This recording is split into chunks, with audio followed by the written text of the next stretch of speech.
Who knew there was such a connection between doing your laundry, doing the dishes, and collaborating? Well, I figured out four direct connections between the two.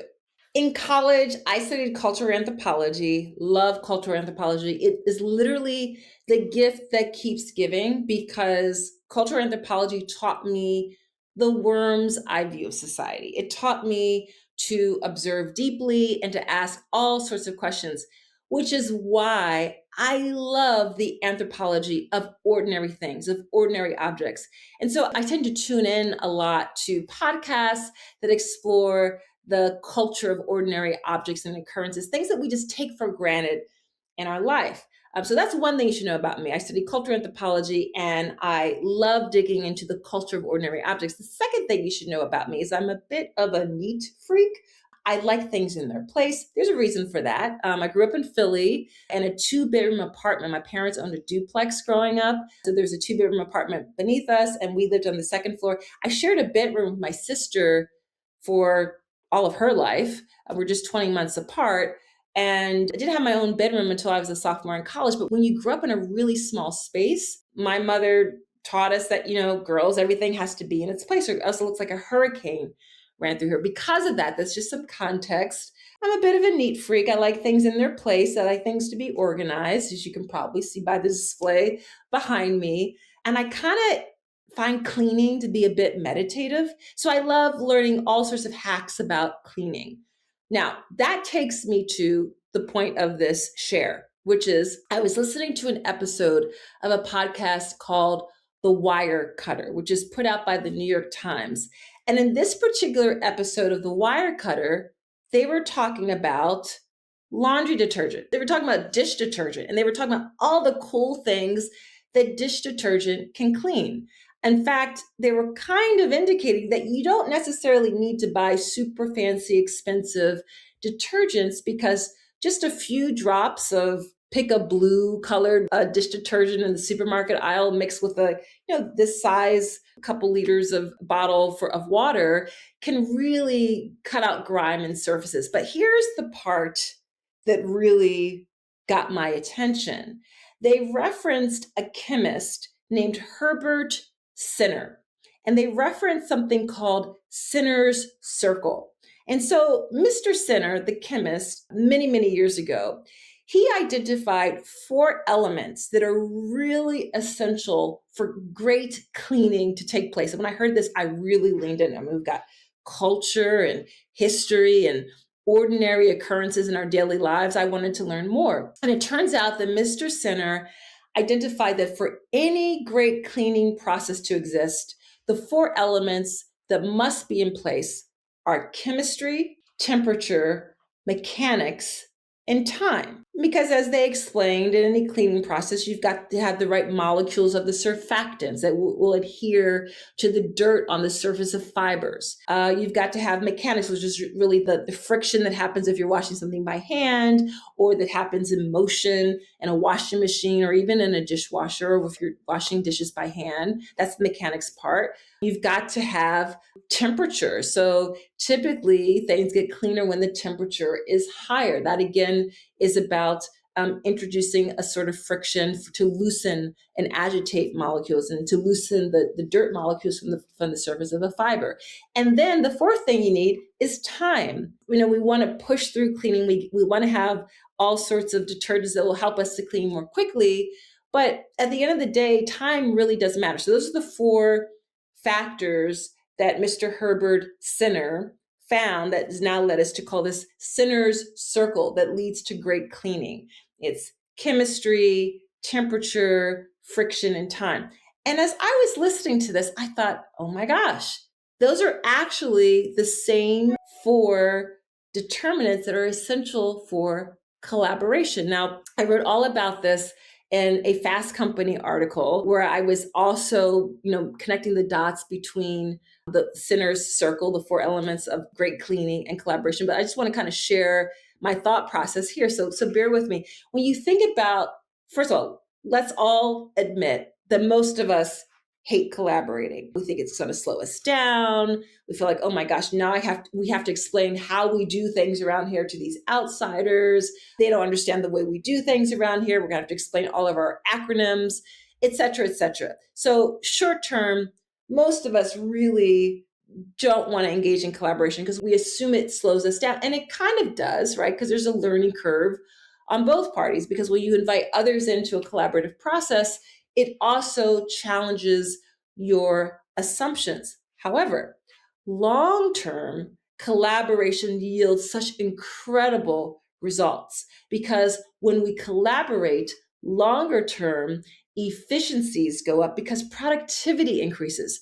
There's so much more that a group of 4 people can contribute to a solution than just one person by themselves or just 2 people by themselves. Not to mention, if those 4 people are coming from different perspectives, different backgrounds, different training, different type of expertise, different tenure, it becomes a rich process, a rich and dynamic process.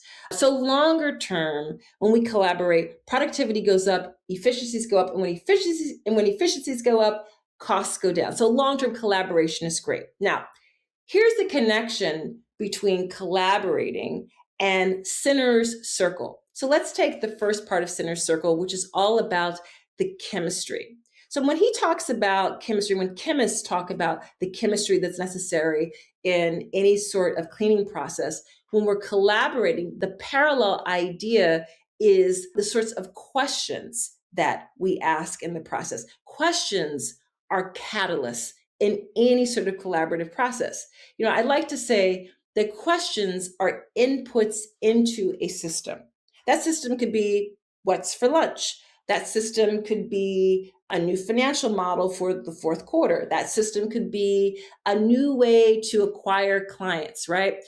But if we keep asking the same questions, we're going to keep getting the same output. So the chemistry necessary in any great collaborative process needs a catalyst, and those catalysts are questions.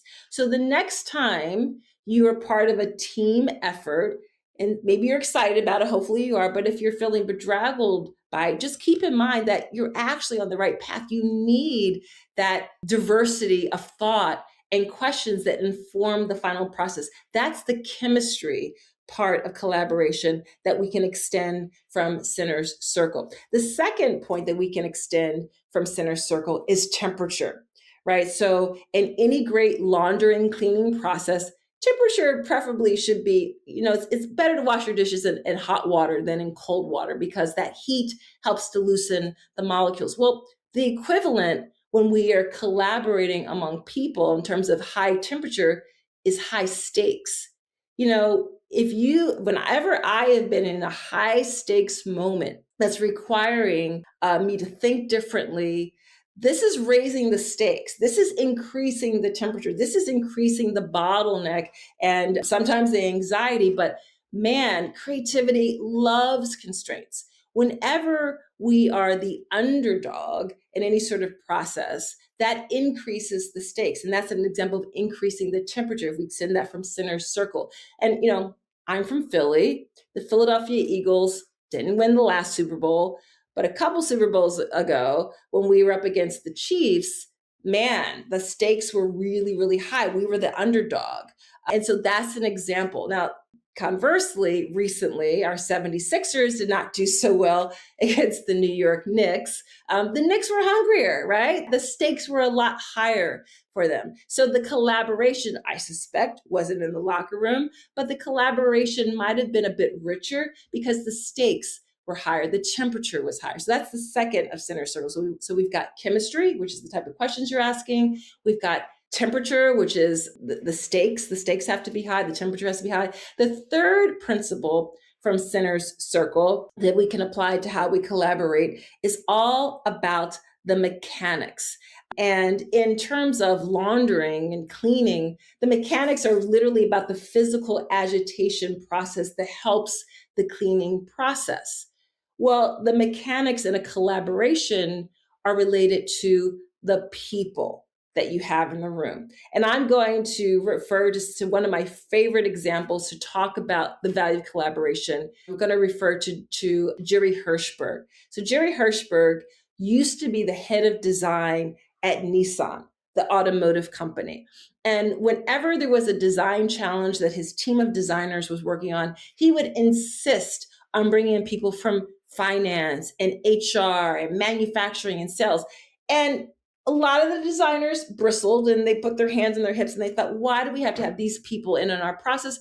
We know what we're doing. They're not designers, but that's exactly what Hirschberg wanted. He wanted to introduce the mechanics of abrasion, the mechanics of additional people, new sorts of questions that would be asked by different skill sets that each of these different groups of people, these non-designers, would bring to the process, because Hirschberg understood that at the end of the day, that friction, that tension, that abrasion yields energy, right? So we need the mechanics of different sorts of people in the room and a collaborative process. So we have the three elements of our Sinner Circle are the chemistry, which is all about the sort of catalysts or questions that you have in the collaboration process.